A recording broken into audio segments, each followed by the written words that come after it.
কি পুজো তো চলেই এলো, কার কটা ড্রেস হলো বলো?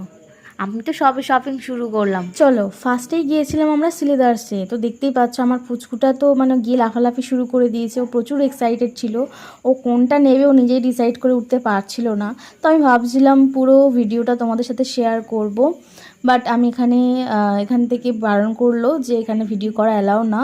তো তারপরে আমরা এখানে শপিংটা কমপ্লিট করলাম। মামার জন্য কয়েকটা জুতো নিয়েছিলাম, তারপর আমার জন্য একটু নিয়েছিলাম, নিয়ে ব্যাস আমি ওখান থেকে বেরিয়ে গেলাম। তো বার হয়েই গিয়েছিলাম ফুচকা স্টল পাশেই ছিল। তো চলো একটু ফুচকা খেয়ে নিই। তো এখানে ফুচকা খাওয়ার পরে আমরা ওখানে গিয়েছিলাম স্টাইল বাজারে।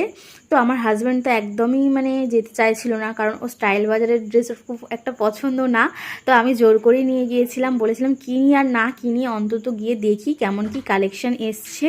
তো যাই হোক আমরা গিয়ে দেখলাম ভালোই মোটামুটি কালেকশন এসছে। তো আমরা কয়েকটা এখান থেকে ড্রেস নিয়েছিলাম।